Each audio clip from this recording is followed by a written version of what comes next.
রাত গভীর। রামাল্লার পূর্বে ছোট্ট গ্রাম আল মুঘাইর নিস্তব্ধতায় ডুবেছিল। হঠাৎই সেই নীরবতা ভেঙে এলো সংঘর্ষের শব্দে।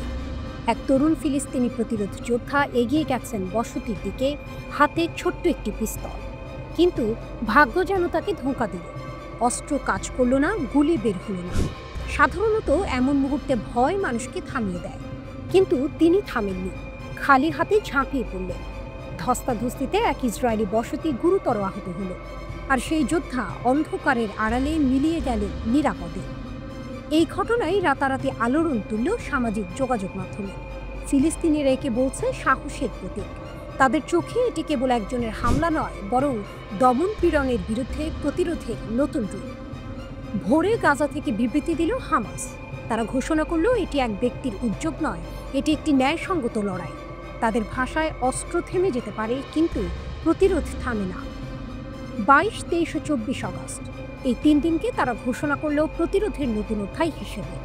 শুধু মিছিল নয়, প্রতিটি সংঘর্ষের কেন্দ্রে আরও শক্ত প্রতিরোধ গড়ে তুলতে তারা জনগণকে আহ্বান জানালো। হামাসের বিবৃতিতে আল মুখাইরের তরুণ যোদ্ধার প্রশংসা করে বলা হয়, অস্ত্র ব্যর্থ হলেও তিনি আঘাত করতে দ্বিধা করেননি। তাদের মতে এটাই ফিলিস্তিনি জনগণের সাহসের প্রতিচ্ছবি। বার্তাটি স্পষ্ট, দখলদার কখনোই নিরাপদ নয়। ঘটনার পর আহত ইসরায়েলি বসতিকে দ্রুত হাসপাতালে নেওয়া হয়।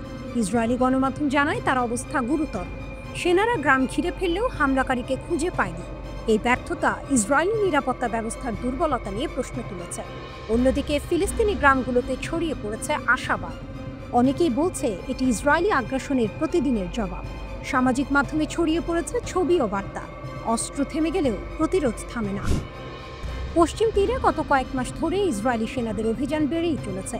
রাতের অন্ধকারে গ্রামে হানা, বাড়িঘর ভাঙচুর, নারী পুরুষ নির্বিশেষে গ্রেপ্তার, এমনকি বসতি স্থাপনকারীদের আগুন ধরিয়ে দেয়া এখন প্রতিদিনের ঘটনা। হামাস দাবি করছে এই দমন পীড়নই মানুষকে পথে নামাচ্ছে। তারা একে ফ্যাসিবাদী দখলদারদের অপরাধ আখ্যা দিয়ে বলছে প্রতিটি আঘাতের জবাব মাঠেই দেয়া হবে। আল মুখাইরের এই ছোট্ট ঘটনা তাই শুধু সংঘর্ষ নয়, এ যেন সংগ্রামের নতুন অধ্যায়। এক তরুণের সাহস বার্তা দিল স্বাধীনতার পথ রক্তে রঞ্জিত হলেও তা অপ্রতিরোধ্য। স্থানীয় এক বৃদ্ধ সংবাদ মাধ্যমকে বললেন, আমরা প্রতিদিন ভয়ে বাঁচি, কিন্তু আজকের ঘটনার পর মনে হলো আমাদের সন্তানরা ভয়কে জয় করতে শিখেছে। রাজনৈতিক বিশ্লেষকরা বলছেন এ ধরনের ছোট ছোট আক্রমণ আসলে বড় প্রতিরোধ আন্দোলনের ইঙ্গিত। তাদের আশঙ্কা, হামাস ঘোষিত আগস্টের দিনগুলো ঘনিয়ে এলে পশ্চিম তীর, আল কুদস, এমনকি গাজার সীমান্ত জুড়ে সংঘর্ষ আরও বাড়তে পারে। ইতিমধ্যেই ইসরায়েলি বাহিনী টহল জোরদার করেছে, নতুন চেকপোস্ট বসাচ্ছে। কিন্তু প্রতিরোধপন্থীরা বলছে এভাবে কোনো আন্দোলন থামানো যাবে না।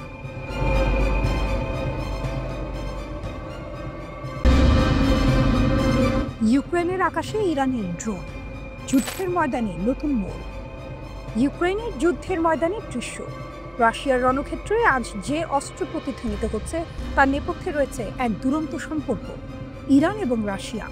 পশ্চিমা দেশগুলোকে হতবাক করে দিয়ে ইরানের ডিজাইন করা শাহেদ 136 ড্রোন এখন ইউক্রেনের আকাশ দাপিয়ে বেড়াচ্ছে। এই ড্রোনগুলো তুলনামূলকভাবে সস্তা হলেও এর কার্যকারিতা মারাত্মক। এটি এতটাই সফল যে রাশিয়া এখন নিজেরাই এই ড্রোন তৈরি করতে শুরু করেছে। আলাবোগা ড্রোনের নতুন সাম্রাজ্য। মস্কো থেকে প্রায় 600 মাইল দূরে রাশিয়ার আলাবোগা নামক এক স্থানে গড়ে উঠেছে এক বিশাল ড্রোন কারখানা। এটি কোনো সাধারণ কারখানা নয়, বরং ইরানের ডিজাইন করা শাহেদ 136 ড্রোনের একটি নতুন উৎপাদন কেন্দ্র। সাম্প্রতিক সময়ে এই কারখানায় উৎপাদন এতটাই বেড়েছে যে পশ্চিমা গোয়েন্দা সূত্র বলছে এখন ইউক্রেন যুদ্ধে ব্যবহৃত 90% শাহেদ ড্রোনই রাশিয়ায় তৈরি হচ্ছে। স্যাটেলাইট ছবিতে দেখা যাচ্ছে এই কারখানা আরও সম্প্রসারিত হচ্ছে, নতুন ভবন ও থাকার জায়গা তৈরি হচ্ছে। রাশিয়ার এই স্বনির্ভরতা দেখে স্বয়ং ইরানও বিস্মিত। 2023 সালে রাশিয়া এবং ইরান $1.75 বিলিয়ন এক বিশাল চুক্তি করে। সেই চুক্তি অনুযায়ী রাশিয়া নিজেই শাহেদ ড্রোন তৈরি করতে পারবে। লক্ষ্য ছিল 2025 সালের সেপ্টেম্বরের মধ্যে 6000 ড্রোন তৈরি করা, কিন্তু রাশিয়া প্রায় 1 বছর আগেই সেই লক্ষ্যমাত্রা ছাড়িয়ে গেছে। এখন প্রতি মাসে আলাবোগা কারখানায় 500 এর বেশি ড্রোন তৈরি হচ্ছে।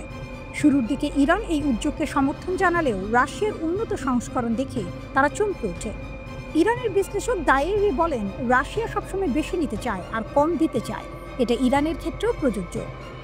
এই দ্বিপাক্ষিক সম্পর্কের মধ্যে চাপা অসন্তোষ আরও গভীর। জানা গেছে রাশিয়া তাদের চুক্তির অধীনে ইরানকে যথাযথ অর্থ পরিশোধ করেনি। আন্তর্জাতিক নিষেধাজ্ঞার কারণে কিছু অর্থ আটকে গেছে এমন দাবি থাকলেও ইরানি কোম্পানি সাহারা থান্ডার বলছে তারা প্রাপ্য অর্থ পায়নি।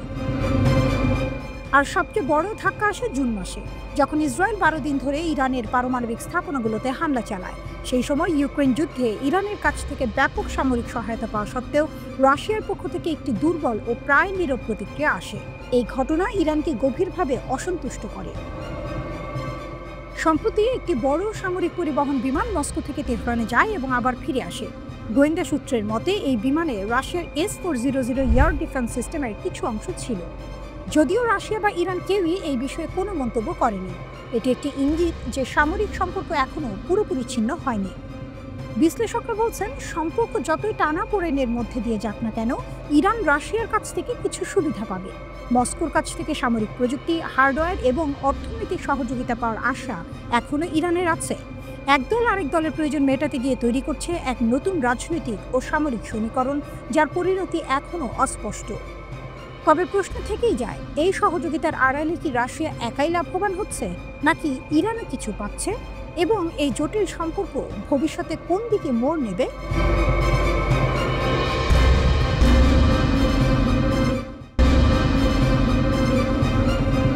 ককেশাসে ট্রাম্পের ছক ভেস্তে দিতে ইরানের অঙ্গীকার।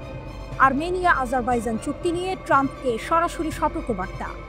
ইরানের শীর্ষ নেতা আয়াতুল্লাহ খামেনির শীর্ষ সহকারী হুঁশিয়ারি, ভাড়াটে সেনাদের কবরস্থান হবে এই করিডোর। মধ্যপ্রাচ্যের উত্তপ্ত ভূ রাজনীতিতে নতুন করে উত্তেজনা জমতে শুরু করেছে ককেসাস অঞ্চলে। ইরান এবার স্পষ্ট জানিয়ে দিল, আজারবাইজান থেকে নাখেচেভান পর্যন্ত আর্মেনিয়ার ভেতর দিয়ে যে মার্কিন সমর্থিত করিডোর তৈরির পরিকল্পনা চলছে তা তারা কোনোভাবেই হতে দেবে না। খামেনির উপদেষ্টা আলী আকবর ভেলাওয়াতি সরাসরি বললেন, ইরান কখনোই কোনো ট্রাম্প সত্ত্বাধিকারী করিডোরের অনুমতি নেবে না।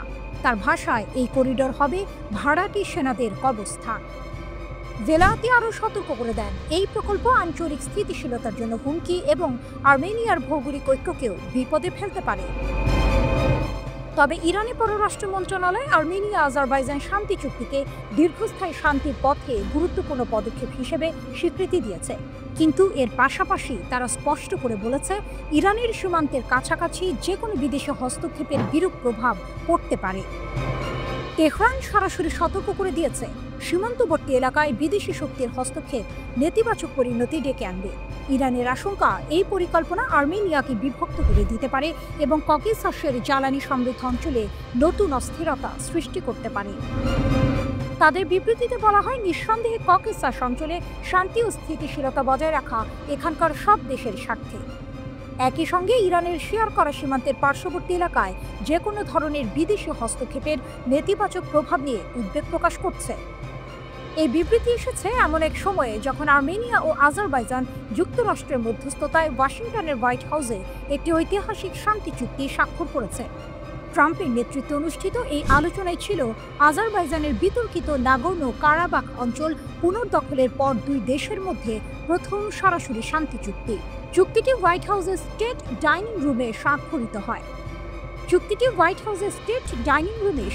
হয়, যেখানে ট্রাম্পের পাশে আজারবাইজানের প্রেসিডেন্ট ইলহাম আলিয়েভ ও আর্মেনিয়ার প্রধানমন্ত্রী নিকোল পাসিনিয়ান উপস্থিত ছিলেন।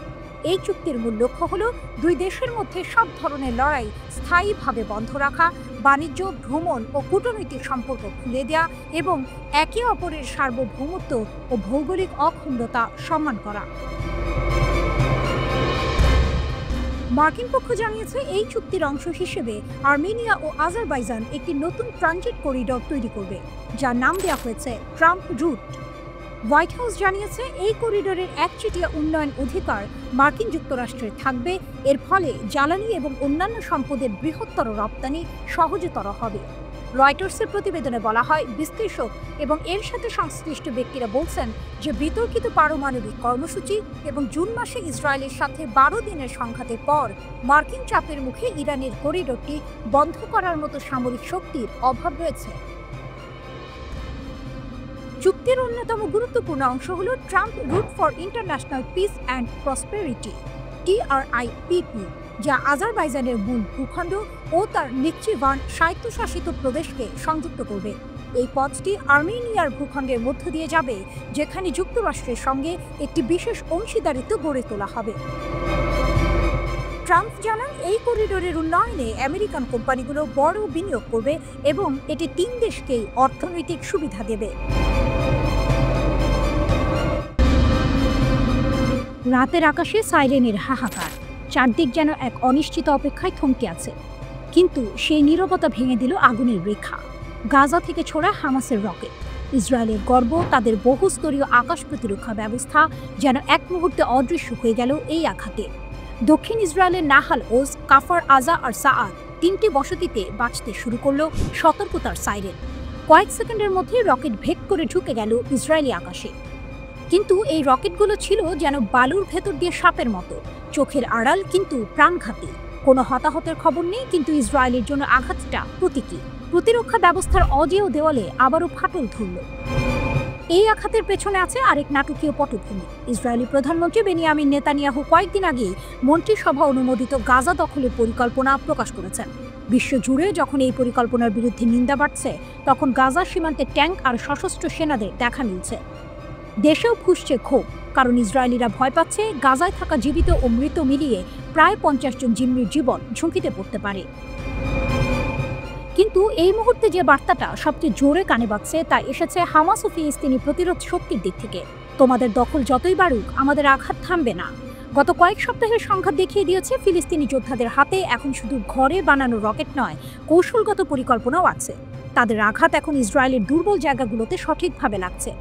গাজার মাটিতে যেখানে বহু মানুষ ক্ষুধা আর অনাহারে দিন কাটাচ্ছে, গত 24 ঘন্টায় অপুষ্টিতে ঝরে পড়ছে একের পর এক প্রাণ। সেখান থেকেই প্রতিরোধের আগুন জ্বলছে। ধ্বংসস্তূপের ভেতরে জন্ম নিচ্ছে নতুন লড়াইয়ের ইচ্ছা। প্রতিটি হামলার সাথে যেন ফিলিস্তিনিরা বিশ্বকে মনে করিয়ে দিচ্ছে তারা নিঃশব্দে হারিয়ে যাবে না। টুইস্টটা এখানে, ইসরায়েল যখন ভাবছিল দখল অভিযান তাদের শক্তির প্রদর্শনী হবে, তখনই হামাস তাদের আকাশ প্রতিরক্ষা ভেদ করে দেখিয়ে দিল গাজার প্রতিরোধ শুধু বেঁচে নেই, বরং আগের চেয়ে বেশি সাহসী। এই আঘাত সামরিকভাবে হয়তো বড় ক্ষতি করেনি, কিন্তু মনস্তাত্ত্বিকভাবে ইসরায়েলের নিরাপত্তা বর্মে এক গভীর দাগ কেটে গেছে। দক্ষিণ ইসরায়েলের আকাশে ছড়িয়ে থাকা সেই আগুনের রেখাগুলো এখন প্রতীক হয়ে দাঁড়িয়েছে। এটি শুধু রকেটের ধোঁয়া নয়, বরং দখলদারির বিরুদ্ধে অদম্য এক জাতির শ্বাসরুদ্ধ প্রতিরোধ। গাজার গলিপথে হয়তো আলো কম, খাবার কম, জীবনযাত্রা দুর্বিষহ, কিন্তু সেখানকার মানুষের সংকল্পের আলো নিভে যায়নি। যুদ্ধের এই অধ্যায়ে হামাস যেন বিশ্বের সামনে বলে দিল, আমরা শুধু বেঁচে নেই, আমরা প্রতিরোধ করছি। আর প্রতিবার তোমরা এগোলে আমরা আঘাত করব। সেই আঘাত তোমাদের কল্পনার চেয়েও গভীর হবে।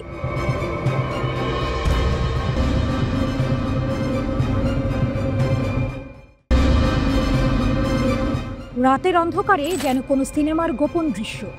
দরজা বন্ধ, জানালায় মোটা পর্দা, চারপাশে অস্ত্রধারী পাহারা। ভেতরে কি বসে আছেন ইরানের শীর্ষ পরমাণু বিজ্ঞানীরা, যাদের নাম ইসরায়েলের হিট লিস্টে? টেলিগ্রাফের প্রতিবেদন বলছে কমপক্ষে 15 জন শীর্ষ বিজ্ঞানীকে হঠাৎ করে আত্মগোপনে পাঠিয়েছে তেহরান।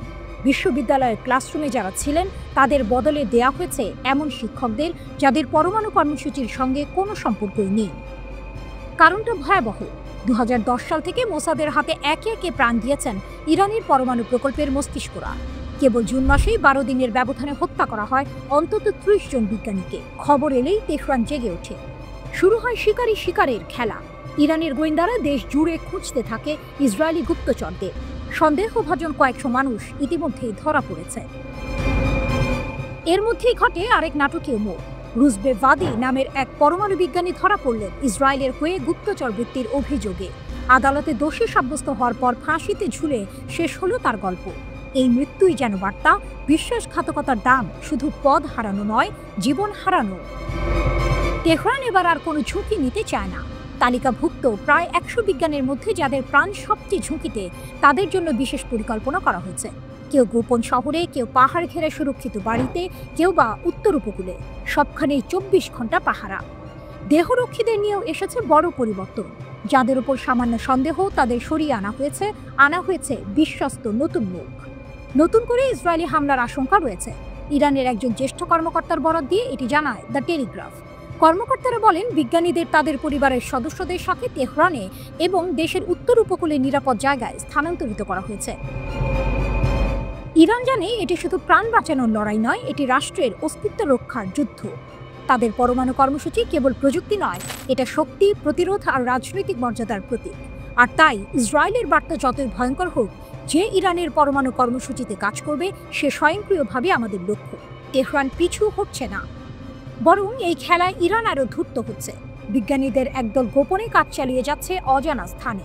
যাদের সামনে পাঠানো হয়েছে তারা ছায়া মাত্র, ভুল টার্গেটে ইসরায়েলকে ব্যস্ত রাখতে। যেন দাবার বোর্ডে রাজার নিরাপত্তায় বারবার গুটি বদলানো হচ্ছে। টুইস্টটা এখানে, ইসরায়েল হয়তো ভেবেছিল ভয় দেখিয়ে বা গুপ্ত হত্যা চালিয়ে ইরানের পরমাণু স্বপ্ন থামানো যাবে, কিন্তু তেহরান সেই চাপকে পরিণত করেছে এক ধরনের গোপন অস্ত্রে, অদৃশ্য বিজ্ঞানী, ছায়াময় ল্যাব আর এক অটল বার্তা: আমরা আছি, কাজ থামবে না। এই গোপন শহরগুলোতে হয়তো এখনো রাত জেগে চলছে হিসাব, পরীক্ষা আর পরিকল্পনা। বাইরে অন্ধকার, ভেতরে আলো, আর সেই আলোয় গড়ে উঠছে এমন কিছু যা হয়তো একদিন ইসরায়েলের কৌশলকে উল্টে দেবে, চুপি সারে, বিনা শব্দে, ঠিক যেমন করে ইরান তার সবচেয়ে মূল্যবান মস্তিষ্কগুলোকে আড়ালে রেখেছে।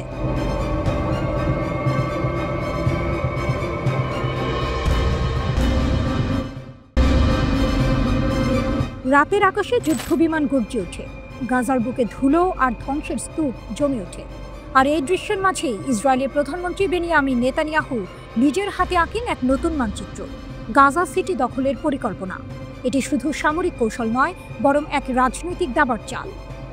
2 বছরের যুদ্ধের আর 2 মাসও নেই, এর মধ্যেই নেতানিয়াহু নিজের নিরাপত্তা মন্ত্রিসভায় তোলেন এই প্রস্তাব: গাজার কেন্দ্র, গাজা সিটির পূর্ণ দখল। সামরিক প্রধানরা মাথা নাড়লেন, সতর্ক করলেন এতে বাড়বে মানবিক বিপর্যয়, ঝুঁকবে অন্তত 50 জন ইসরায়েলি জিম্মির জীবন। কিন্তু তাদের আপত্তি কাগজে রইল, সিদ্ধান্তে নয়। সমর্থনহীন যুদ্ধ প্রস্তুতি। বিশ্ব ইসরায়েলের প্রতি সমর্থন এখন তলানিতে। নিজ দেশেও জনমত বদলে গেছে। জরিপে দেখা যাচ্ছে অধিকাংশ মানুষ যুদ্ধ থামাতে চায়, জিম্মিদের ফেরত চায়। কিন্তু নেতানিয়াহু হাঁটছেন উল্টো পথে, কারণ এই অভিযানের মাধ্যমে তিনি সময় কিনতে পারবেন, নিজ রাজনৈতিক অস্তিত্ব রক্ষার সময়। তার জোটের 2 উগ্র ডানপন্থী মিত্র ইতামার বেন গভির এবং বেজালেল স্মোট্রিচ যুদ্ধ বন্ধ হলে সরকার ভেঙে দেওয়ার হুমকি দিচ্ছে বারবার। তাদের স্বপ্ন আরও ভয়ঙ্কর: পুরো গাজা দখল, ইহুদি বসতি স্থাপন এবং শেষ পর্যন্ত অঞ্চলটিকে ইসরায়েলের সঙ্গে যুক্ত করে নেওয়া। তুলনায় নেতানিয়াহুর নতুন পরিকল্পনা তাদের চোখে অর্ধেক পথ। দ্বিমুখী চাপের খেলা। ফক্স নিউজে দেওয়া সাক্ষাৎকারে নেতানিয়াহু বলেছিলেন তিনি পুরো গাজার নিয়ন্ত্রণ চান, কিন্তু বাস্তবে প্রথম ধাপ হিসেবে ঠিক করেছেন কেবল গাজা সিটি দখল করা। কাছের শরণার্থী শিবিরগুলো এখনই হাতে নেবেন না, কারণ সেখানে অন্তত 20 জন ইসরায়েলি জিম্মি রয়েছেন। অভিযান শুরুর আগে রেখেছেন 2 মাসের সময়সীমা, যাতে কূটনৈতিকভাবে যুদ্ধবিরতি বা জিম্মি বিনিময়ের সুযোগ থাকে।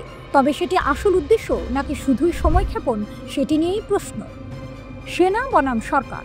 দীর্ঘ 10 ঘন্টার বৈঠকে সেনাবাহিনীর শীর্ষ প্রধান ইয়াল জামির স্পষ্ট বললেন এটি হবে এক বিপজ্জনক ফাঁদ। প্রায় 2 বছরের লড়াইয়ে ক্লান্ত ইসরায়েলি বাহিনী আরও দুর্বল হবে, আর ফিলিস্তিনের মানবিক সংকট চরমে পৌঁছাবে। কিন্তু নেতানিয়াহু শোনেননি। আন্তর্জাতিক মঞ্চে একাকিত্ব পরিকল্পনা ঘোষণার পর জার্মানি সামরিক সরঞ্জাম রপ্তানি স্থগিত করেছে, যা ইউরোপীয় ইউনিয়নের অন্য দেশগুলোকেও ইসরায়েলের সঙ্গে সম্পর্ক কমানোর পথে ঠেলে দিচ্ছে। গাজার অনাহার ও খাদ্য সংকটের ছবি বিশ্ব জুড়ে ইসরায়েলের যুদ্ধকে অগ্রহণযোগ্য করে তুলেছে। মার্কিন সমর্থন থাকা সত্ত্বেও নেতানিয়াহু এখন এক আন্তর্জাতিক নিঃসঙ্গতার মধ্যে দাঁড়িয়ে। এই পরিকল্পনায় সমর্থন নেই সেনাবাহিনীর, নেই দেশের সাধারণ মানুষের, নেই বিদেশি মিত্রদেরও। তবু নেতানিয়াহু এগোচ্ছেন, কারণ এটিই তার পুরনো পদ্ধতি: যুদ্ধকে দীর্ঘায়িত করা, জিম্মিদের ও গাজাবাসীর দুর্ভোগ বাড়ানো, আর নিজের রাজনৈতিক সময়টুকু বাড়িয়ে নেওয়া। গাজার রাস্তায় ধুলো উঠছে, ধ্বংসস্তূপ, আর দূরে ক্ষমতার প্রাসাদে বসে নেতানিয়াহু নিজের বাকি চালগুলো গুনছেন। প্রশ্নটা এখনো ঝুলছে: এ চালে কাদের জয় হবে আর কাদের সব হারাতে হবে?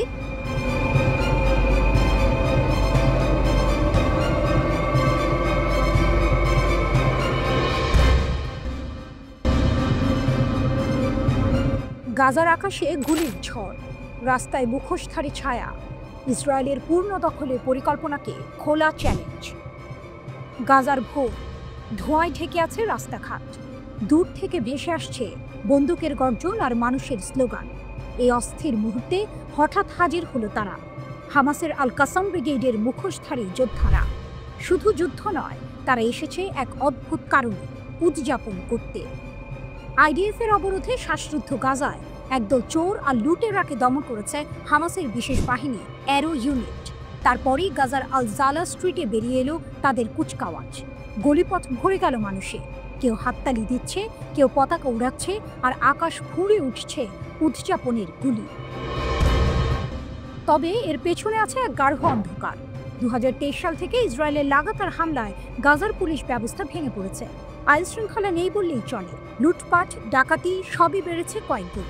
অনেক এলাকায় অভিযোগ উঠেছে ইসরায়েলি বাহিনী নাকি ইচ্ছে করে লুটেরাদের মুক্ত ছাড় দিয়েছে। এর মাঝে শক্তি প্রদর্শন করছে হামাস। যুক্তরাষ্ট্রভিত্তিক এফডিডি সংস্থার বিশ্লেষক জো ট্রুজম্যানের ভাষায়, ভিডিওতে দেখা যাচ্ছে হামাস প্রকাশ্যে অস্ত্র নিয়ে রাস্তায় টহল দিচ্ছে। এটা প্রমাণ করে যে ইসরায়েল যতই দাবি করুক, হামাসের ক্ষমতা এখন অটুট। ইসরায়েল বারবার বলেছে তারা নাকি গাজায় হামাসের সামরিক ও শাসন ক্ষমতা ধ্বংস করেছে, কিন্তু বাস্তব চিত্র অন্য কথা বলছে। ট্রুজম্যানের মতে, স্থল পরিস্থিতি প্রমাণ করছে হামাস শুধু বেঁচে নেই, তারা সক্রিয়ভাবে লড়ছে এবং জনসমর্থন ধরে রেখেছে। এখনো পর্যন্ত ইসরায়েলের বড় লক্ষ্যগুলো পূরণ হয়নি।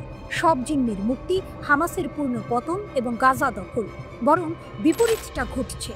প্রায় পুরো গাজা জুড়ে হামাস ও মিত্র ফিলিস্তিনি গোষ্ঠীগুলো আইডিএফ এর বিরুদ্ধে লড়াই করছে। এমন পরিস্থিতিতে তেল আবিব নতুন পরিকল্পনা করেছে, গাজা শহর দখল করবে। এই খবর ছড়িয়ে পড়তেই বিশ্ব জুড়ে ক্ষোভ, এমনকি ইসরায়েলের ভেতরে অস্থিরতা। কারণ সাধারণ ইসরায়েলিরা মনে করেন গাজা শহরে সামরিক অভিযান মানে বন্দি জিম্মিদের জীবন ঝুঁকির মুখে ফেলা। আর এই জিম্মিদের নিয়েই এসেছে সবচেয়ে ভয়ঙ্কর টুইস্ট। হামাস নাকি তাদের যোদ্ধাদের গোপন নির্দেশ দিয়েছে, যদি ইসরায়েলি সেনারা জিম্মিদের কাছে পৌঁছায় তবে কাউকে জীবিত রাখা হবে না। গাজায় সামরিক অভিযান সম্প্রসারণের বিকল্প নেই বলে দাবি করেছেন ইসরায়েলি প্রধানমন্ত্রী বেনিয়ামিন নেতানিয়াহু। জেরুজালেমে আয়োজিত এক সংবাদ সম্মেলনে নিজেদের সিদ্ধান্তের সাফাই গিয়ে তিনি বলেন, হামাসকে পরাজিত করে তাদের উদ্দেশ্য পূরণ ছাড়া ইসরায়েলের অন্য কোনো গতি নেই। গাজার পূর্ণ ও স্থায়ী নিয়ন্ত্রণের উদ্দেশ্যে নতুন পরিকল্পনা অনুমোদনের অভিযোগ প্রত্যাখ্যান করে নেতানিয়াহু দাবি করেন, দখল নয়, আমরা গাজাকে মুক্ত করতে চাই। তিনি আরও বলেন, গাজার সশস্ত্র গোষ্ঠীদের নিরস্ত্রীকরণের মাধ্যমে নিরাপত্তা নিয়ন্ত্রণ নিশ্চিত করা তাদের লক্ষ্য। এরপর গাজার শাসনভার ইসরায়েলি বেসামরিক প্রশাসনের হাতে তুলে দেওয়া হবে।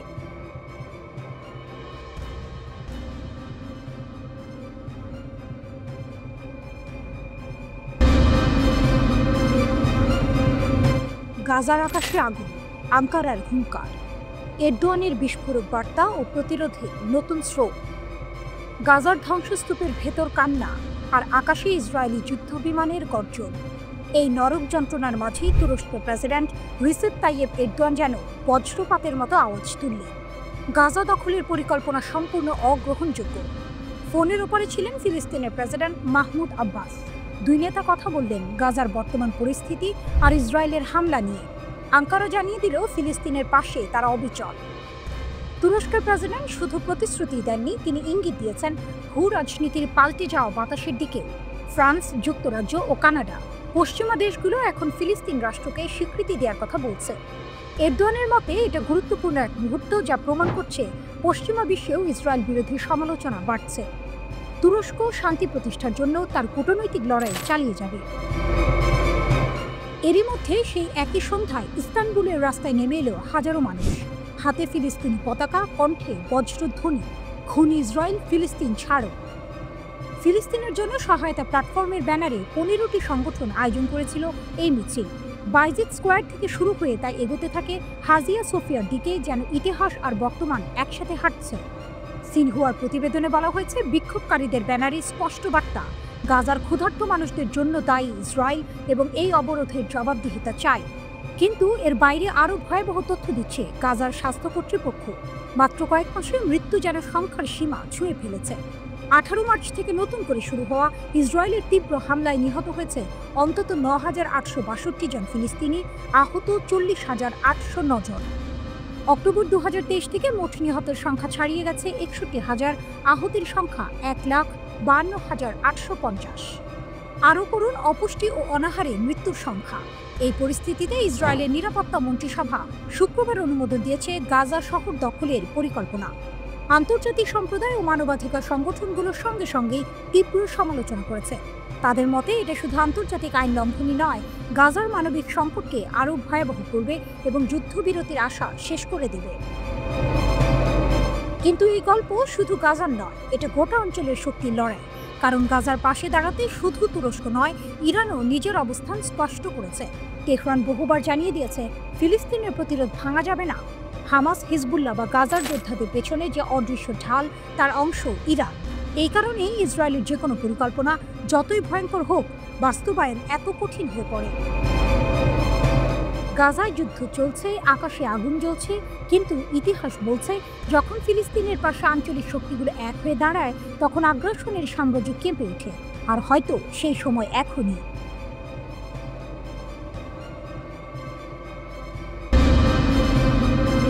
পাহাড়ের নিচে লুকানো স্বপ্ন।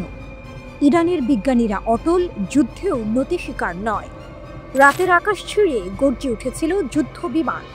12 দিন ধরে ইরানের আকাশে ইসরায়েলের আগুন নেমে এসেছিল, কিন্তু সেই আগুন পৌঁছাতে পারেনি ইরানের হৃদয়ে। কারণ যাদের নিশানা করা হয়েছিল ইরানের সেরা পারমাণবিক বিজ্ঞানীরা, তারা এখনো জীবিত, এখনো প্রস্তুত। ব্রিটিশ দৈনিক দ্য টেলিগ্রাফ জানায়, ইসরায়েলের টার্গেটে থাকা শতাধিক বিজ্ঞানীর মধ্যে 15 জনের বেশি এখন তেহরানের নিরাপদ ভিলায় বা দেশের উত্তরের উপকূলের সুরক্ষিত স্থানে আশ্রয় নিয়েছেন। তারা পরিবার নিয়ে বিশ্ববিদ্যালয় ছেড়ে গেছেন, তবুও তাদের চোখে ভয়ের ছাপ নেই, বরং জেদ, দৃঢ়তা। সিনিয়র এক ইরানি কর্মকর্তা জানান, আগের পারমাণবিক প্রকল্পে যুক্ত শিক্ষকদের বদলে এখন এমন ব্যক্তিদের নিয়োগ দেওয়া হচ্ছে যাদের সেই কর্মসূচির সঙ্গে কোনো সম্পর্ক নেই, যেন ছায়ার ভেতর থেকে নতুন চারা গজাচ্ছে। ইসরায়েলি বিশেষজ্ঞরা পর্যন্ত দ্য টেলিগ্রাফকে বলেছেন, ইরানের নিহত বিজ্ঞানীদের কাজ চালিয়ে নিতে প্রস্তুত নতুন গবেষকরা। তারা এই দৃশ্যকে তুলনা করেছেন মৃতদের হাঁটাহাঁটির সঙ্গে, যেন মৃত্যু এসেও কাজ থামাতে পারছে না। এরই মধ্যে এই নতুন প্রজন্মের বিজ্ঞানীদের নিরাপত্তা ঘিরে তেহরান কড়া প্রহরা বসেছে। কিন্তু কারা এই নতুন বিজ্ঞানীরা? তাদের নিরাপত্তা ব্যবস্থা এতটাই কঠোর যে তাদের পরিচয় বা অবস্থান সম্পর্কে কিছুই জানা যায় না। ইরানের শক্তি এখানে, একদল বিজ্ঞানী মারা গেলেও অন্য দল প্রস্তুত, যেন এক অবিরাম স্রোত। যুক্তরাষ্ট্রের প্রেসিডেন্ট ডোনাল্ড ট্রাম্প দাবি করলেন, ইরান এখনো ইউরেনিয়াম সমৃদ্ধকরণ বন্ধ করেনি বা আন্তর্জাতিক পরিদর্শন মেনে নেয়নি। তার কথায়, ইসরায়েল ইরান সংঘাতের পর ইরানের পারমাণবিক প্রোগ্রাম স্থায়ীভাবে পিছিয়ে গেছে, তবে তারা হয়তো আবার অন্য কোথাও থেকে শুরু করবে। তবে বাস্তব ছবিটা ভিন্ন। সিএসবিএস নিউজ জানায়, মার্কিন যুক্তরাষ্ট্র 3টি B-2 বোমারু বিমান ফোর্দো পারমাণবিক স্থাপনায় হামলা চালায়। এই বিমানে ছিল 6টি বাংকার বাস্টার বোমা, যা পাহাড় কেটে ফেলতে পারে, কিন্তু ইরানের মনোবল ভাঙতে পারে না। ফোর্দো ইরানের গর্ব, পাহাড়ের নিচে 300 ফুট গভীরে লুকানো ইউরেনিয়াম সমৃদ্ধি কেন্দ্র। শুধু ফোর্দো নয়, নাতানজ এবং ইস্পাহানের মতো গুরুত্বপূর্ণ স্থাপনাতেও যুক্তরাষ্ট্রের টমাহক ক্ষেপণাস্ত্র আঘাত হানে। জাতিসংঘের আন্তর্জাতিক পরমাণু শক্তি সংস্থা IAEA বলেছে, এই হামলার পরেও আশেপাশে তেজস্ক্রিয়তা বাড়েনি। ইরানের পারমাণবিক শক্তি সংস্থা হামলার সত্যতা স্বীকার করলেও জোর দিয়ে বলেছে, এতে তাদের উন্নয়ন থামবে না। ইসরায়েলের পররাষ্ট্রমন্ত্রী গিদেওন স্যার দাবি করেছেন, ইরানের পারমাণবিক প্রোগ্রাম 2 বছর পিছিয়ে গেছে, কিন্তু তেহরান সঙ্গে সঙ্গে সেই দাবি উড়িয়ে দিয়েছে। ইরানের পার্লামেন্ট সদস্য মাহদি মোহাম্মদি স্পষ্ট বলেছেন, আমাদের কাছে কিছুই অপ্রত্যাশিত ছিল না। আমরা কয়েক রাত ধরে এই ফোর্দোতে হামলার অপেক্ষা করছিলাম। কর্মীরা আগেই সরিয়ে নেওয়া হয়েছিল, হামলা হয়েছে, কিন্তু বড় কোনো ক্ষতি হয়নি। এই হলো ইরানের কাহিনী, যেখানে পাহাড়ের নিচে শুধু ইউরেনিয়াম নয়, লুকিয়ে আছে এক জাতির স্বপ্ন। বোমা কাঁপিয়েছে মাটি, কিন্তু ভাঙতে পারেনি ইরানের সংকল্প। যুদ্ধ হয়তো আবার শুরু হবে, আকাশে আগুন জ্বলবে, কিন্তু ইরানের বিজ্ঞান আর সাহস, সেটি থাকবে অটল, অবিনশ্বর। এ যেন এক অসমাপ্ত যুদ্ধ। একদিকে ইসরায়েল ও যুক্তরাষ্ট্র মনে করছে তারা ইরানকে দুর্বল করে দিয়েছে, অন্যদিকে ইরান এক নতুন ছকে নিজেদের গুটিয়ে নিয়েছে, তাদের শক্তিকে অন্য কোনো দিক থেকে আবার সংগঠিত করছে।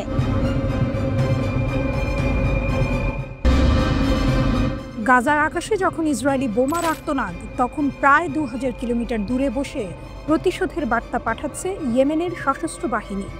হঠাৎ সাইরেনের শব্দে কেঁপে উঠল ইসরায়েলের 3টি গুরুত্বপূর্ণ শহর, ইয়াফা, আসকেলন এবং নেগেভ।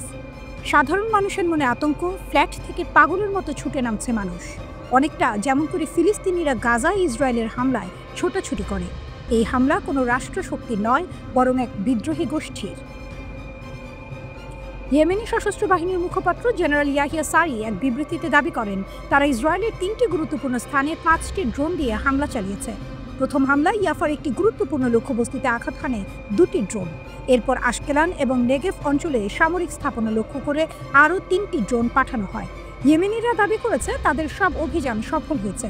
এই হামলার পেছনের বার্তাটি খুব স্পষ্ট, যতদিন গাজায় আগ্রাসন বন্ধ না হবে ততদিন ইসরায়েলের ওপর এই হামলা চলতেই থাকবে। যদিও ইসরায়েলি সেনাবাহিনী একটি ড্রোন ভূপাতিত করার দাবি করেছে, এই ঘটনা তাদের জন্য একটি গভীর উদ্বেগের কারণ এই হামলা কেবল ড্রোন হামলা নয়, বরং এক নতুন ধরনের যুদ্ধের ইঙ্গিত। ইয়েমেনি সশস্ত্র বাহিনী এখন কেবল ইসরায়েলি বন্দরগামী জাহাজ নয়, বরং যেসব কোম্পানির জাহাজ ইসরায়েলি বন্দর ব্যবহার করে তাদের মালিকানাধীন সব জাহাজকেও নৌ অবরোধের আওতায় আনার হুমকি দিয়েছে।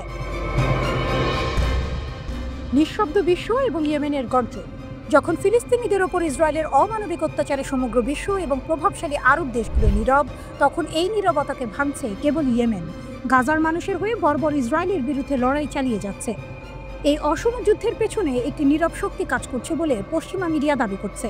সেই শক্তি হলো মধ্যপ্রাচ্যের অন্যতম প্রভাবশালী দেশ ইরান। তাদের দাবি, ইরান পরোক্ষভাবে হুথিদের অস্ত্র এবং অর্থ দিয়ে সাহায্য করছে। ফিলিস্তিনের পাশে যখন কোনো শক্তিশালী রাষ্ট্র দাঁড়াচ্ছে না, তখন এক বিদ্রোহী গোষ্ঠী, যারা নিজেরাই এক ধ্বংসাত্মক যুদ্ধের মধ্যে রয়েছে, তারাই এই প্রতিশোধের আগুন জ্বালিয়ে রেখেছে। এই ঘটনা প্রমাণ করে মধ্যপ্রাচ্যের রাজনীতিতে এমন কিছু জোট এবং সম্পর্ক আছে যা প্রকাশ্যে আসে না। এক অদৃশ্য শক্তির হাত ধরে ইয়েমেনের হুথিরা দূর থেকে ইসরায়েলের ওপর আঘাত হানছে, যা ইসরায়েলের সামরিক সক্ষমতার জন্য এক নতুন চ্যালেঞ্জ তৈরি করেছে। এই যুদ্ধ কেবল ড্রোন বা ক্ষেপণাস্ত্রের নয়, এটি প্রতিরোধের, যার আঘাত ইসরায়েল অনুভব করছে। এই আক্রমণের মাধ্যমে ইয়েমেনিরা কেবল ইসরায়েলকে বার্তা দিচ্ছে না, বরং গোটা বিশ্বকে মনে করিয়ে দিচ্ছে যে গাজার নিপীড়িত মানুষের জন্য লড়াই এখনো শেষ হয়নি।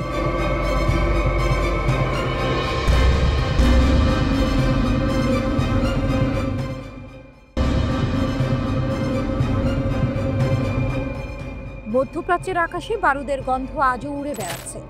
12 দিনের রক্তক্ষয়ী যুদ্ধ শেষ হলেও ইরান ও ইসরায়েলের মধ্যকার শত্রুতার আগুন একটুও কমেনি। মাস পেরোতে না পেরোতেই দুই পক্ষই আবার হুঁশিয়ারিতে সরগরম। ইরান ঘোষণা করেছে তাদের ক্ষেপণাস্ত্র ভাণ্ডার অক্ষত আছে এবং আকাশ প্রতিরক্ষা ব্যবস্থাও সম্পূর্ণ প্রস্তুত। শত্রুদের হুঁশিয়ারি দিয়ে তারা জানিয়েছে, নতুন কোনো সংঘাত শুরু হলে এবারের ধ্বংসযজ্ঞে শত্রুদের ঘাঁটি উড়ে যাবে। কিন্তু এর পেছনে আসল সত্যটা কি? ধ্বংসস্তূপ থেকে পুনরুত্থান। ইরানের সংবাদ মাধ্যম তাসনিম নিউজ জানিয়েছে, 12 দিনের যুদ্ধে ক্ষতিগ্রস্ত ইরানের প্রতিরক্ষা ব্যবস্থার পুনর্গঠন সম্পন্ন হয়েছে। ইসরায়েল ও আমেরিকা ভেবেছিল এই হামলায় ইরানের সামরিক ও পারমাণবিক শক্তি ধ্বংস হয়ে যাবে। তারা উচ্চপদস্থ কমান্ডার ও পারমাণবিক বিজ্ঞানীদের হত্যা করেছিল, কিন্তু তাদের মূল লক্ষ্য ছিল ইরানের রাজনৈতিক ও সামাজিক পতন ঘটানো। তাসনিমের মতে সেই লক্ষ্য সম্পূর্ণ ব্যর্থ হয়েছে, বরং এই হামলার ফলে ইরানিরা আরও ঐক্যবদ্ধ হয়েছে। এখানে আসে আসল টুইস্ট। ইসরায়েলের প্রথম হামলা ছিল বহু বছরের গোয়েন্দা প্রস্তুতির ফল। ইরানিরা এখন বলছে এমন একটি বড় অপারেশন পুনরায় সাজাতে তাদের আরও বহু বছর সময় লাগবে। তাই তারা দ্বিতীয় দফা হামলার মতো অবস্থানে নেই। এমনকি যুদ্ধের সময় ইসরায়েল ইরানের বিমান প্রতিরক্ষা ব্যবস্থা হ্যাক করে দিয়েছিল, যার ফলে 100টি ক্ষেপণাস্ত্র লঞ্চার বিস্ফোরিত হয়। এত কিছুর পরেও ইসরায়েলের দীর্ঘমেয়াদী বিনিয়োগ ও গোয়েন্দা নেটওয়ার্ক এই যুদ্ধে কার্যত ভেঙে পড়েছে। ইরান এই সব কিছু থেকে শিক্ষা নিয়ে আরও শক্তিশালী হয়ে উঠেছে। এমন পরিস্থিতিতে পশ্চিমা গণমাধ্যমে একটি নতুন গুজব ছড়িয়ে পড়েছে, ইরান ও আমেরিকা নাকি আবার আলোচনার টেবিলে ফিরছে। কিন্তু তেহরান এই খবরকে সরাসরি নাকচ করে দিয়েছে। ইরানের পররাষ্ট্র মন্ত্রণালয়ের মুখপাত্র ইসমাইল বাঘাই জানিয়েছেন, এই খবরগুলো মনস্তাত্ত্বিক যুদ্ধের অংশ। এর উদ্দেশ্য হলো ইরানকে চাপের মধ্যে ফেলা এবং আঞ্চলিক উত্তেজনা বাড়ানো। বাঘাই বলেন, গত কয়েক সপ্তাহে 112টি এমন ভুয়া খবর ছড়ানো হয়েছে, যার প্রতিটি মিথ্যা প্রমাণিত হয়েছে। তিনি আরও জানান, তেহরানের সুইস দূতাবাস এবং ওয়াশিংটনে পাকিস্তানি দূতাবাসের মাধ্যমে বার্তা আদান প্রদান সবসময় চালু থাকে, যা কূটনীতির স্বাভাবিক অংশ। এতে কোনো অস্বাভাবিকতা নেই। স্পষ্টতই বোঝা যাচ্ছে, মধ্যপ্রাচ্যে এখন কেবল অস্ত্রের যুদ্ধ নয়, বরং তথ্য ও মনস্তত্ত্বের এক জটিল যুদ্ধ চলছে।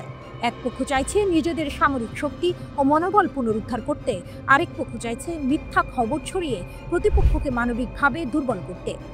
ইরানের পুনর্গঠন এবং ইসরায়েলের দুর্বলতার খবর যেমন একটি বার্তা দিচ্ছে, তেমনি আলোচনার গুজবও অন্য বার্তা দিচ্ছে। এই পরিস্থিতিতে কোন পক্ষ সত্য বলছে আর কোন পক্ষ মিথ্যা তা নির্ধারণ করা কঠিন। তবে একটি বিষয় পরিষ্কার, মধ্যপ্রাচ্যের এই সংকট সহজে মিটবে না। এটি কেবল অস্ত্রের সংঘাত নয়, বরং এক দীর্ঘমেয়াদী ভূ রাজনৈতিক খেলার অংশ, যার শেষ কোথায় তা কেউ জানে না।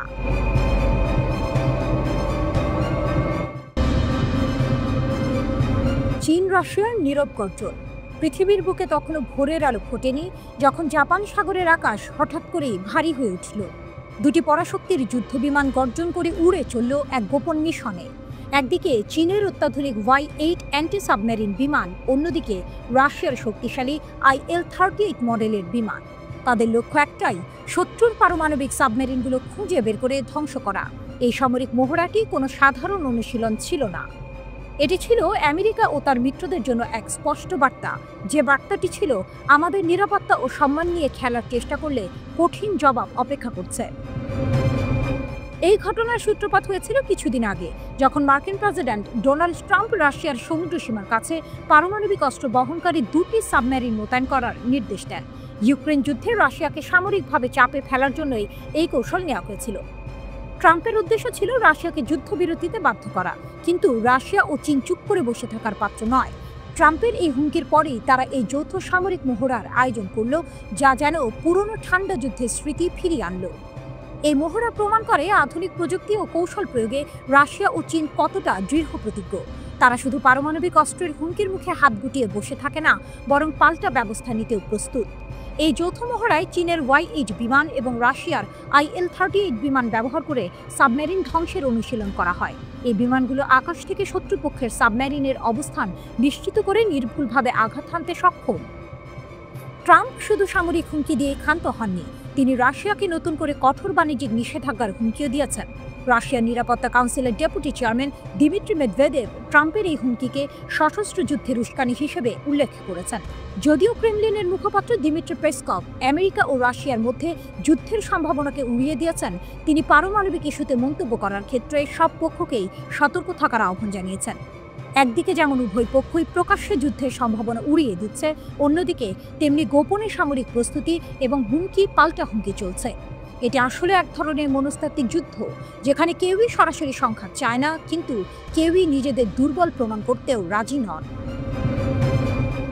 2022 সালে ইউক্রেন যুদ্ধের আগে চীন ও রাশিয়া একটি কৌশলগত চুক্তি করেছিল, যার মাধ্যমে তারা সামরিক মহড়ার আয়োজন করে পশ্চিমাদের একটি স্পষ্ট বার্তা দেয়। 2022 সালে ইউক্রেন যুদ্ধের আগে চীন ও রাশিয়া একটি কৌশলগত চুক্তি করেছিল, যার মাধ্যমে তারা সামরিক মহড়ার আয়োজন করে পশ্চিমাদের একটি স্পষ্ট বার্তা দেয়। এইবারের মহড়াটিও সেই ধারাবাহিকতারই অংশ। এটি প্রমাণ করে যে রাশিয়া ও চীন এখন সামরিক ও কৌশলগত দিক থেকে একে অপরের নির্ভরযোগ্য অংশীদার। মহাসাগরের গভীরে চলা এই নীরব লড়াই এবং আকাশে গর্জে ওঠা যুদ্ধ বিমানগুলো যেন পুরো পৃথিবীকে এক নতুন সংঘাতের কিনারে দাঁড় করিয়ে দিয়েছে। এখন দেখার বিষয়, এই চাপা উত্তেজনা শেষ পর্যন্ত কোথায় গিয়ে ঠেকে। এটি কি কেবলই ক্ষমতার প্রদর্শনীতে সীমাবদ্ধ থাকবে, নাকি সত্যি সত্যি কোনো এক ভয়াবহ সংঘাতের জন্ম দেবে?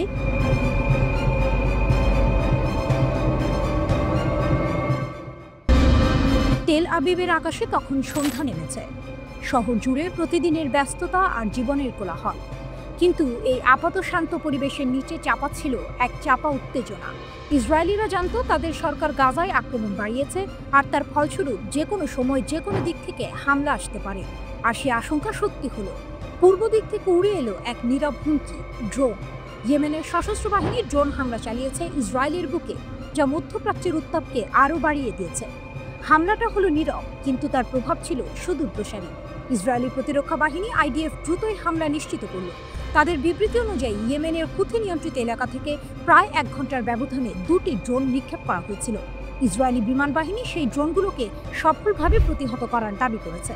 ইসরায়েলি প্রতিরক্ষা বাহিনী দাবি করেছে এই হামলায় কোনো সাইরেন বাজানো হয়নি, কারণ ড্রোনগুলোকে ইসরায়েলি ভূখণ্ডের অনেক আগেই আকাশেই ধ্বংস করে দেওয়া হয়েছে। কিন্তু এই ঘটনার টুইস্ট হলো, এই হামলা কোনো বিচ্ছিন্ন ঘটনা নয়। ইয়েমেনি সশস্ত্র বাহিনী 3 ও 5 আগস্ট একইভাবে ড্রোন ও ক্ষেপণাস্ত্র হামলা চালিয়েছিল। ইসরায়েলের প্রধানমন্ত্রী নেতানিয়াহু গাজায় আক্রমণ বাড়ানোর ফলে এই হামলাগুলোর সংখ্যা ও তীব্রতা আরও বেড়েছে। তেল আবিব গাজা দখলের পরিকল্পনা অনুমোদন করার পর ইয়েমেনিরা যেন আরও বেশি আগ্রাসী হয়ে উঠেছে। তাদের এই হামলা কেবল বিমান হামলাতেই সীমাবদ্ধ নয়, তারা ইসরায়েলের বিরুদ্ধে একটি নৌ অবরোধের ঘোষণা দিয়েছে, যা পরিস্থিতিকে আরও জটিল করে তুলেছে। ইয়েমেনি সশস্ত্র বাহিনীর মুখপাত্র এক বিবৃতিতে জানিয়েছেন যে তারা নৌ অবরোধের চতুর্থ ধাপ বাস্তবায়ন শুরু করতে যাচ্ছে। এই ধাপের সবচেয়ে গুরুত্বপূর্ণ অংশ হলো ইসরায়েলি বন্দরের সাথে লেনদেনকারী যে কোনো কোম্পানির সমস্ত জাহাজকে লক্ষ্যবস্তু করা, সেই কোম্পানির জাতীয়তা নির্বিশেষে এবং সশস্ত্র বাহিনী নাগালের মধ্যে যে কোনো স্থানে। এই ঘোষণার মাধ্যমে ইয়েমেনি সশস্ত্র বাহিনী কেবল ইসরায়েলি জাহাজ নয়, বরং বিশ্বের যে কোনো দেশের সেই সব জাহাজকে হুমকি দিয়েছে যারা ইসরায়েলি বন্দরের সঙ্গে বাণিজ্যিক সম্পর্ক রাখে। ইয়েমেনি সশস্ত্র বাহিনী সব কোম্পানিকে অবিলম্বে ইসরায়েলি বন্দরের সাথে লেনদেন বন্ধ করার জন্য সতর্ক করে দিয়েছে। তাদের হুমকি, অন্যথায় তাদের জাহাজ তাদের গন্তব্য নির্বিশেষে যেখানেই পৌঁছানো সম্ভব সেখানেই লক্ষ্যবস্তু করা হবে। মধ্যপ্রাচ্যের নতুন সমীকরণ। এই পরিস্থিতিতে মধ্যপ্রাচ্যের রাজনৈতিক সমীকরণ সম্পূর্ণ নতুন রূপ ধারণ করেছে। ইরান সমর্থিত হুতিরা এখন কেবল ইয়েমেনের অভ্যন্তরীণ সংঘাতের অংশ নয়, বরং মধ্যপ্রাচ্যের রাজনীতিতে একটি গুরুত্বপূর্ণ ফ্যাক্টর। তারা ইসরায়েলের বিরুদ্ধে সরাসরি সামরিক ও অর্থনৈতিক চাপ সৃষ্টি করছে। ড্রোন হামলার পর ইসরায়েল নিজেকে নিরাপদ মনে করলেও হুথিদের নৌ অবরোধের ঘোষণা তাদের অর্থনীতির জন্য এক বিরাট হুমকি। এই ঘটনা প্রমাণ করে নেতানিয়াহুর গাজায় আক্রমণ বৃদ্ধির সিদ্ধান্ত শুধুমাত্র গাজাতেই সীমাবদ্ধ নয়, বরং এর প্রতিক্রিয়া মধ্যপ্রাচ্যের অন্য প্রান্ত থেকেও আসতে পারে।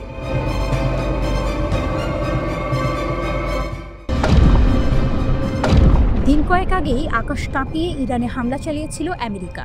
বাংকার বাস্টার বোমার গর্জনে কেঁপে উঠেছিল মরুভূমির বুকে লুকানো স্থাপনাগুলো। শক্তিশালী এই বোমা ফেলতে আমেরিকাকে ব্যবহার করতে হয়েছিল B-2 স্পিরিট স্টেলথ বোমারু বিমান, যা ইরানের আকাশে পৌঁছাতে 16 ঘন্টা টানা উঠতে হয়েছিল, পেরোতে হয়েছিল প্রায় 11,000 কিলোমিটার পথ। কিন্তু এবার খেলা ঘুরে যেতে পারে। তেহরান নাকি তৈরি করে ফেলেছে এমন এক ভয়ঙ্কর অস্ত্র যা দিয়ে ইরানে বসে আঘাত হানা যাবে আমেরিকার প্রাণকেন্দ্রে। এর নাম খোররামশার 5। শোনা যাচ্ছে এই মিসাইলের রেঞ্জ 12,000 কিলোমিটার, যা সরাসরি যুক্তরাষ্ট্রের মূল ভূখণ্ড পর্যন্ত পৌঁছতে সক্ষম। এ শুধু সাধারণ মিসাইল নয়, এটি এক আন্তঃমহাদেশীয় ব্যালিস্টিক মিসাইল বা ICBM। বিশ্বের হাতে গোনা কয়েকটি দেশের কাছেই এমন অস্ত্র আছে। যদি খবর সত্য হয়, ইরান সেই অভিজাত ক্লাবে যোগ দেবে যেখানে আছে যুক্তরাষ্ট্র, রাশিয়া, চীন, ফ্রান্স ও কয়েকটি সামরিক দানব। শক্তির সংখ্যা বদলে দিতে পারে খোররামশার 5। এই মিসাইলের ওয়ারহেড প্যালোড প্রায় 2 টন, যা আমেরিকার বাংকার বাস্টার বোমার শক্তির সমান বলে তুলনা করা হচ্ছে। অর্থাৎ আঘাত হানার পর এটি ভূগর্ভের সুরক্ষিত টার্গেটও ধ্বংস করতে সক্ষম। এর গতি ম্যাক 16, মানে ঘন্টায় প্রায় 20,000 কিলোমিটার। শত্রু বুঝে ওঠার আগেই আঘাত এসে পড়বে। টুইস্ট হচ্ছে, ইরানের প্রতিরক্ষা মন্ত্রণালয় বা ইসলামী বিপ্লবী গার্ড কোর IRGC এখনও এই অস্ত্রের অস্তিত্ব আনুষ্ঠানিকভাবে স্বীকার করেনি। কিন্তু ইরানের রাষ্ট্রায়ত্ত প্রেস টিভি ছাড়া অন্য সূত্রগুলো একে উড়িয়ে দিচ্ছে না, বরং শীর্ষ সামরিক কমান্ডাররা বারবার ইঙ্গিত দিচ্ছেন তাদের হাতে এমন কিছু আছে যা বিশ্ব আগে দেখেনি। কেন আতঙ্কে যুক্তরাষ্ট্র ও ইসরায়েল? তেহরান থেকে ওয়াশিংটনের দূরত্ব 11,000 কিলোমিটার, যেখানে একসময় পৌঁছতে লাগত ঘন্টার পর ঘন্টা উড়োজাহাজের পথ। আর এখন খোররামশার 5 যদি সত্যিই প্রস্তুত হয়, সেই আঘাত কয়েক মিনিটের মধ্যেই পৌঁছে যাবে আমেরিকার মাটিতে। ইসরায়েলের ক্ষেত্রেও পরিস্থিতি আরও জটিল। তাদের রাজধানী জেরুজালেম, সামরিক ঘাঁটি ও কৌশলগত পয়েন্টগুলো এই মিসাইলের নাগালের মধ্যেই। ইরানের বার্তা স্পষ্ট। ইরান বহুদিন ধরে বলছে তাদের হাতে এমন অস্ত্র আছে যা শত্রুকে যুদ্ধ শুরুর আগেই থামিয়ে দিতে পারে, আর খোররামশার 5 সেই হুমকিকে বাস্তবে রূপ দিতে পারে। এটা শুধু প্রতিশোধের অস্ত্র নয়, এটা একটি কৌশলগত বার্তা যা বলে দেয়, যদি তুমি আমার আকাশে ঢোকো, আমি তোমার আকাশ ছেড়ে দেব। গোপনীয়তার আড়ালে বিপদ। অদ্ভুত ব্যাপার হলো, ইরান সাধারণত সামরিক সাফল্যের খবর প্রচার করতে ভালোবাসে, কিন্তু এবার তারা চুপ। হয়তো এটি এক ধরনের মনস্তাত্ত্বিক যুদ্ধ, শত্রুকে অনিশ্চয়তার মধ্যে রেখে ভয় তৈরি করা, বা হতে পারে অস্ত্রটি সত্যিই প্রস্তুত আর তারা সঠিক সময়ের অপেক্ষায় আছে তা প্রকাশ করার জন্য। যদি খোররামশার 5 বাস্তব হয়, তবে বিশ্ব শক্তির মানচিত্রে নতুন হিসাব কষতে হবে। তখন আর ইরানকে মধ্যপ্রাচ্যের শক্তি বলে হবে না, তারা হয়ে উঠবে আন্তঃমহাদেশীয় খেলোয়াড়, যার আঙুলের ছোঁয়ায় আমেরিকার হৃদয়েও কম্পন ধরতে পারে। এই খেলায় দেরি হলে চলবে না, কারণ আকাশপথে যুদ্ধের নিয়ম বদলাচ্ছে, আর খোররামশার 5 সেই নতুন যুগের দূত।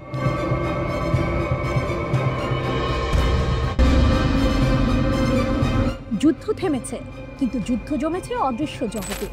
যুদ্ধবিরতি সই হয়েছে, মিসাইল থেমেছে, কিন্তু শান্তি আসেনি। গানপাউডারের গন্ধ মিলিয়ে যাওয়ার আগেই নতুন ফ্রন্ট খুলেছে। এবার আকাশে নয়, কিবোর্ডে। ইরান আর ইসরায়েল মুখোমুখি হয়েছে এমন এক যুদ্ধে যেখানে গোলাবারুদ নেই, আছে কোড আর ক্লিকের মারাত্মক আঘাত। দৃশ্যপট বদলেছে, যুদ্ধের রূপ নয়। জুনের ছোট্ট যুদ্ধ শেষ হয়েছে 24 তারিখে।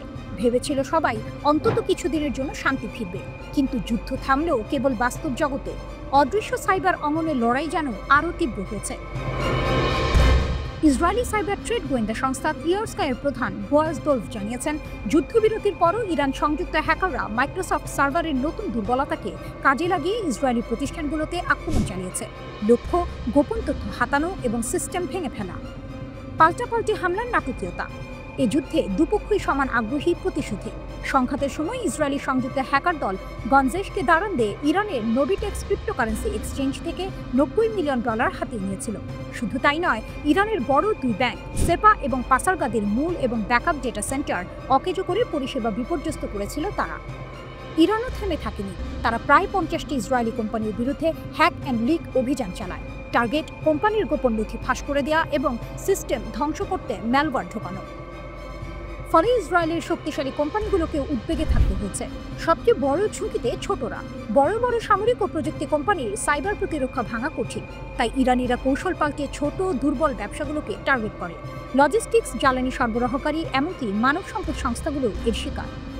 এই হামলায় তারা হাজার হাজার ইসরায়েলি নাগরিকের সিভি পেয়েছে, যাদের পটভূমি প্রতিরক্ষা ও নিরাপত্তা সংক্রান্ত।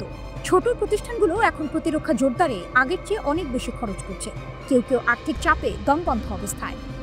ইরানের অদৃশ্য শক্তি। মিসাইল পরীক্ষার মতো সাইবার যুদ্ধের খবর ইরান খুব একটা প্রচার করে না, কিন্তু তাদের বার্তা স্পষ্ট। শুধু আকাশপথ নয়, অনলাইন দুনিয়াতেও তারা প্রতিপক্ষের গলা চেপে ধরতে পারে। দোলফ স্বীকার করেছেন, ভৌত জগতে যুদ্ধবিরতি থাকলেও সাইবার অঙ্গনে যুদ্ধ অব্যাহত। আর এই যুদ্ধের ফলাফল শুধু সামরিক নয়, আর্থিক, কৌশলগত এবং মনস্তাত্ত্বিক ক্ষেত্রেও প্রভাব ফেলছে। শেষ দৃশ্য, এক অদৃশ্য ফ্রন্ট লাইনের গল্প। একসময়ে যুদ্ধ মানে ছিল সৈনিক, ট্যাঙ্ক আর গোলাবর্ষণ। এখন যুদ্ধ মানে সার্ভার রুম, হ্যাকিং টুলস আর নীরব কমান্ড প্রম্পটে আক্রমণের কোড। ইরান ইসরায়েলের সংঘাতের নতুন অধ্যায় প্রমাণ করে, যুদ্ধবিরতি শুধু এক ধরনের বিরাম চিহ্ন, যা অদৃশ্য যুদ্ধে গিয়ে শেষ হয় না।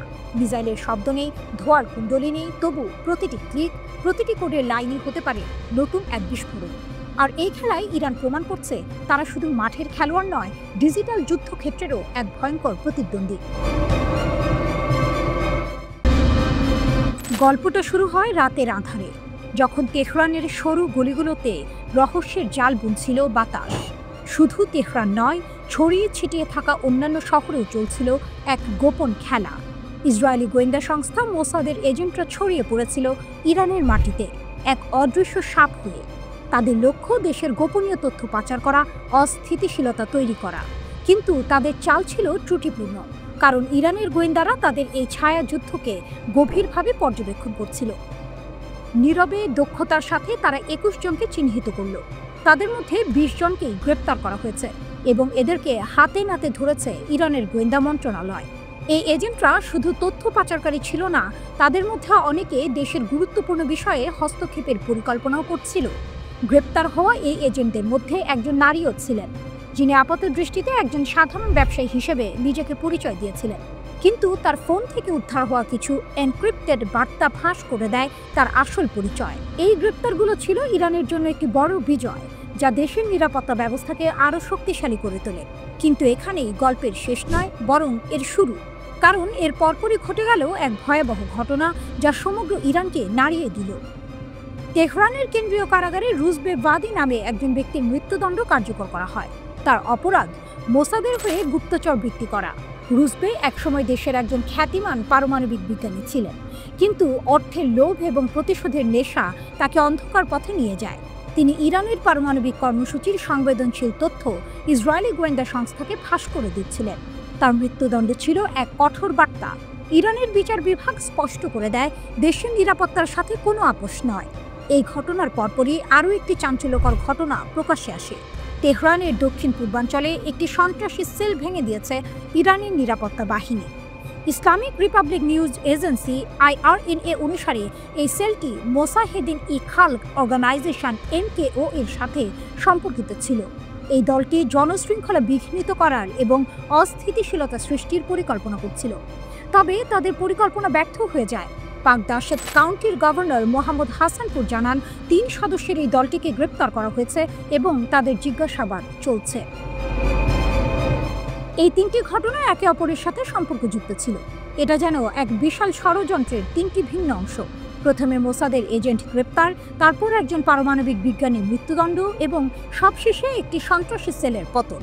এর পেছনের মূল উদ্দেশ্য ছিল ইরানি নিরাপত্তা ব্যবস্থাকে ভেঙে দেওয়া এবং দেশে বিশৃঙ্খলা তৈরি করা।